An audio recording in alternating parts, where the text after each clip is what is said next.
पर्यटन विकास निगम कर्मचारी संघ ने मांगा आरएस वाली का इस्तीफा। होटलों को निजी हाथों में देना चाहते हैं पर्यटन विकास निगम के अध्यक्ष।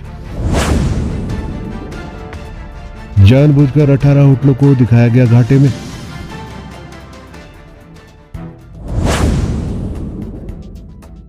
घाटे में चल रहे पर्यटन निगम के होटलों को हाईकोर्ट द्वारा बंद करने के फैसले पर पर्यटन विकास निगम के कर्मचारियों ने सरकार के खिलाफ मोर्चा खोल दिया है। पर्यटन विकास निगम कर्मचारी संघ ने शिमला में पत्रकार वार्ता में कहा, कोर्ट में पर्यटन निगम ने जानबूझकर 18 होटलों को घाटे में दर्शाया, जबकि हकीकत में ये होटल घाटे में नहीं है। पर्यटन विकास निगम के अध्यक्ष आरएस वाली पहले दिन से ही निगम के होटलों को निजी हाथों में देने की फिराक में थे, जबकि निगम की स्थिति को सुधारने की तरफ कोई काम नहीं किया गया। पर्यटन विकास निगम कर्मचारी संघ ने आरएस वाली का इस्तीफा मांगा है और निगम का जिम्मा खुद मुख्यमंत्री द्वारा संभालने की मांग की है। कर्मचारियों का कहना है कि होटल की ऑक्यूपेंसी के आधार पर होटल को घाटे में नहीं माना जा सकता। होटल में आय के और भी साधन हैं जिन्हें कोर्ट के समक्ष पेश नहीं किया गया। पर्यटन निगम से रिटायर होने वाले कर्मचारी की देनदारियां निगम नहीं दे पाया, जिसके बाद हाईकोर्ट ने इस तरह का कदम उठाया है। अगर सरकार 50 करोड़ रुपए निगम को जारी कर देती है तो देनदारियां उससे हल हो जाएंगी, लेकिन पर्यटन विकास निगम के अध्यक्ष आरएस वाली सरकार के समक्ष मुद्दा ही नहीं उठा रहे हैं, जिसके चलते निगम आज स्थिति में आ खड़ा हुआ है। बहुत बहुत धन्यवाद एवं आभार करना चाहता हूं। पूर्व समय से लेकर जब भी पर्यटन विकास निगम को इलेक्ट्रॉनिक मीडिया, प्रिंट मीडिया, विभिन्न अखबारों की जब भी मदद लेनी चाहिए हमें तत्पर मिलती रही है, जिसके लिए हम आप सभी का तहे दिल से शुक्रगुजार करते हैं, बहुत बहुत धन्यवाद करते हैं। साथियों, आज की यह प्रेस वार्ता का मुख्य उद्देश्य जो पिछले कुछ ही दिनों में माननीय प्रदेश उच्च न्यायालय द्वारा पर्यटन विकास निगम की 18 इकाइयों को बंद करने का जो फरमान जारी हुआ है, उसमें अभी पिछले कल ही जो हमारे प्रबंधन द्वारा रिव्यू पिटीशन किया गया, उसमें से 9 जो हमारी मुख्य इकाइयां थी, पर्यटन निगम की रीढ़ थी, उसमें हमारे बड़े बड़े होटल्स थे, जैसे पैलेस होटल चायल, कुंजम मनाली,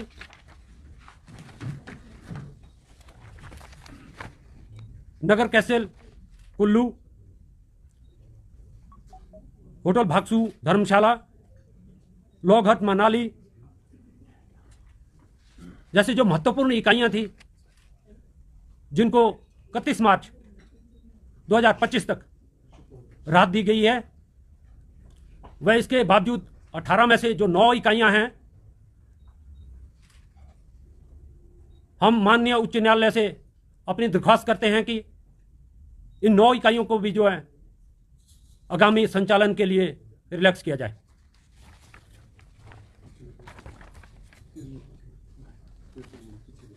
जहां इतिहास की बात करें, 1972 से लेकर आज पर्यटन निगम तकरीबन अपने 50 साल से भी अधिक समय पूरा कर चुका है, जिसमें पर्यटन निगम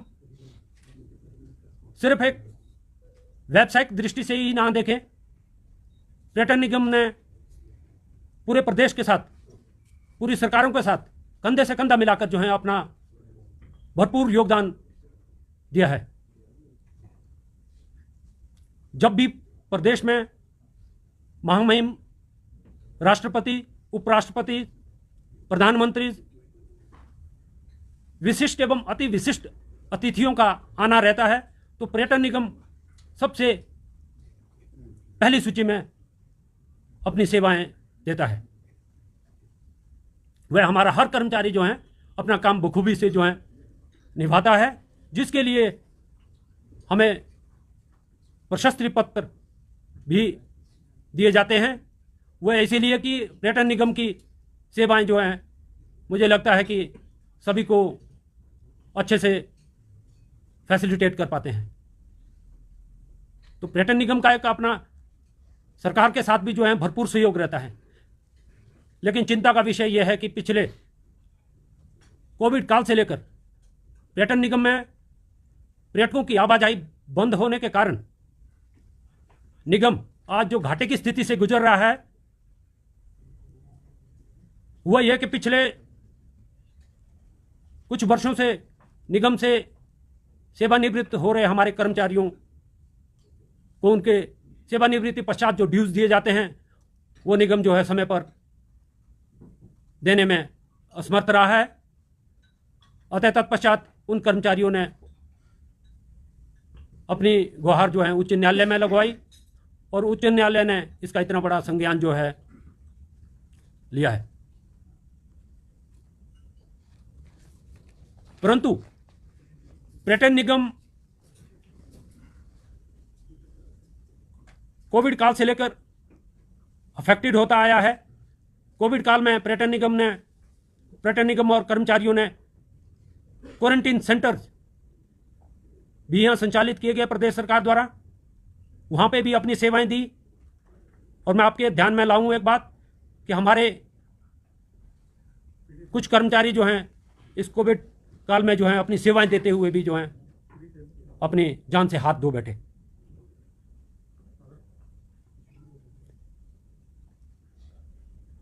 इसके बावजूद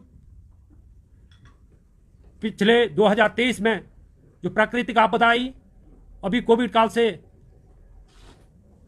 निगम उबर ही रहा था तो अचानक जो है प्राकृतिक आपदा आ गई, जिसके कारण जो है पूरा प्रदेश देश से संपर्क मार्गों से कट गया। विशेषतः उसमें हमारा जिला कुल्लू मनाली जो कि हमारा जो है एक पर्यटन डेस्टिनेशन है, पर्यटन की आय करने में जो है बहुत बड़ी भागीदारी रहती है जिला कुल्लू और मनाली की। और दूसरा जो है हिमाचल प्रदेश की राजधानी शिमला भी जो है एकदम से पूरे प्रदेश और देश से कट गया। यह हमारा पर्यटन कारोबार शिमला से लेकर किन्नौर, काजा, लाहौल स्पीति तक जो है पूरे प्रदेश से कट चुका था, जिस कारण पर्यटन निगम जो है घाटे की कगार पर आ गया। पर्यटकों की आवाजाही बिल्कुल से ठप हो गई। इस तरह के असंख्य कारण रहे हैं जो पर्यटन निगम को जो है दिन प्रतिदिन और कई वर्षों से जो है आघात हुआ है।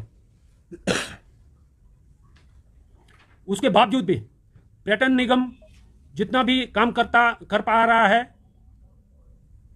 वह इन सेवानिवृत्त कर्मचारियों की देनदारियां भी दे रहा है।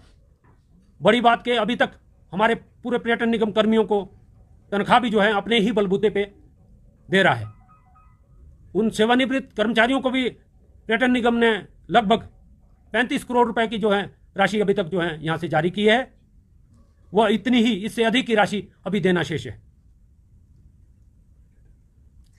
और एक बहुत बड़ा कारण जी, पर्यटन निगम को एक बहुत बड़ा आघात जो है पिछले कुछ वर्षों से प्रदेश की सरकारों द्वारा प्रदेश में होम स्टेज, पर्यटन विभाग द्वारा होम स्टेज को परमिशन देना, संचालित करना, और ये होम स्टे जो हैं आज गांव गलियारों में, शहरों में, नगरों में हर जगह विद्यमान हो गए हैं, जिससे जो है टूरिज्म के हमारे होटलों में जो है पर्यटकों की आवाजाही कम हुई है।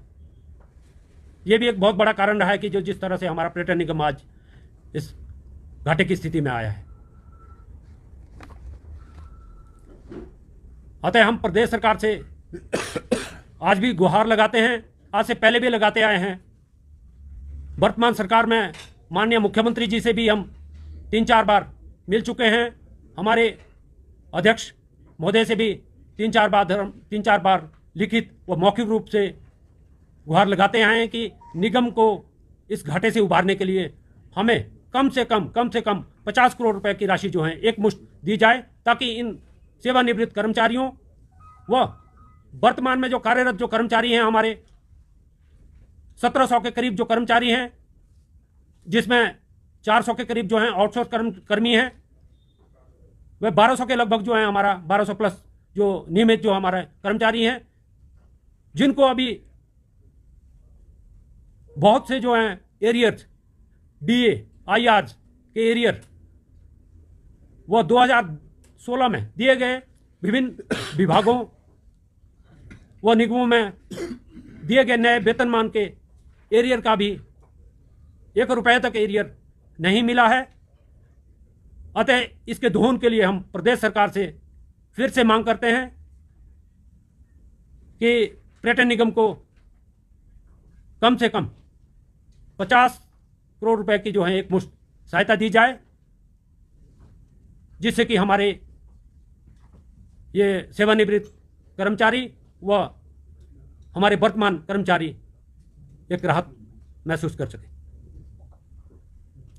साथियों, जो होटल बंद करने का जो निर्णय है माननीय प्रदेश उच्च न्यायालय ने लिया है, यह सिर्फ एकमात्र ऑक्यूपेंसी को आधार मानकर जो है बंद करने का जो फरमान जारी किया है, हम उसका कटाक्ष नहीं करते हैं, लेकिन सिर्फ और सिर्फ एक ऑक्यूपेंसी को आधार ना मानकर होटल में बहुत सारे और भी इनकम के सोर्सेज होते हैं। हमारे बैंक्वेटिंग होती है, रेस्टोरेंट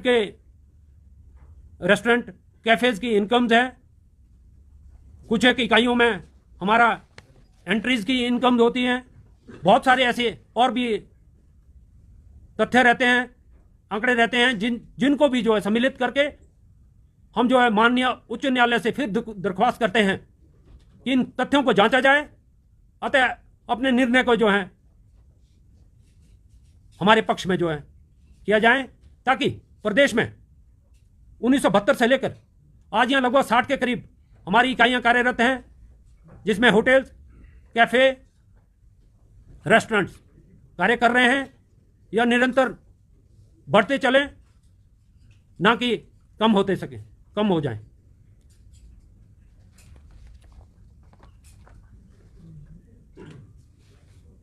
तो मैं ज्यादा ना कहकर ये जो एक बात को और उजागर करना चाहूंगा कि ये जो तथ्य दिए गए हैं माननीय उच्च न्यायालय को और पर्यटन विभाग द्वारा निरंतर पूर्व की भांति प्रदेश में बनने वाले नए नए होटल्स को भी निजी हाथों में देने का ऐसा प्लान चल रहा है। तो हमें लगता है इसके पीछे कोई एक बहुत बड़ी साजिश भी हो सकती है। और एक बात और, अभी हाल ही में बताएं कि हमारी एक जो बोर्ड ऑफ डायरेक्टर्स की जो एक बैठक रहती है, जो पिछले 5 नवंबर को हुई थी, कर्मचारी संघ को इस विषय में अभी तक इसका जो भी निर्णय हुआ है इससे अवगत नहीं करवाया गया है। तो हमें कहीं ना कहीं जो है हमें इसमें शक जाहिर हो रहा है कि ये इसका भी शिकार हो सकता है।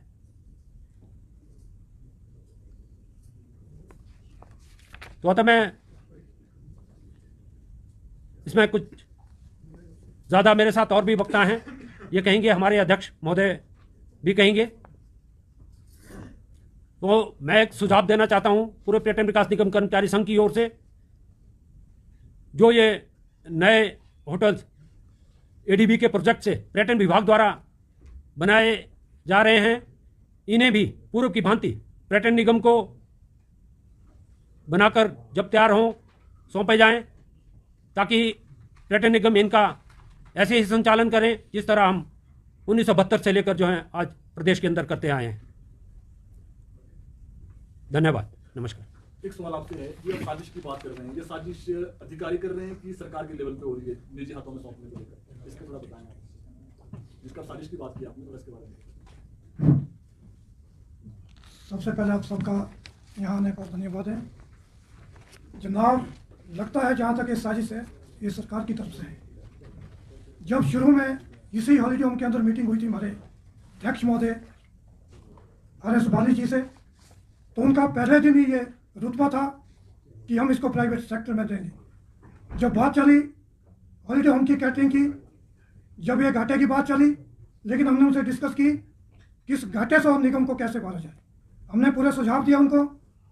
सबसे पहले कि जब कोरोना काल आया 2019 से लेकर अभी 24 तक हमारे पास 413 एम्प्लॉयज़ जो रिटायर हुए हैं, एक की लायबिलिटी 20 लाख से ऊपर बनती है, तो ये कुल मिला के 72-73 करोड़ के करीब बनती है। लेकिन सरकार ने सिर्फ हमको सैलरी दी कोरोना काल में, उसके लिए हम धन्यवादी है पिछली सरकार का। सभी को टाइम से सैलरी मिली, लेकिन जो रिटायर्ड कर्मचारी हो उनका कोई भी बेनिफिट नहीं मिला।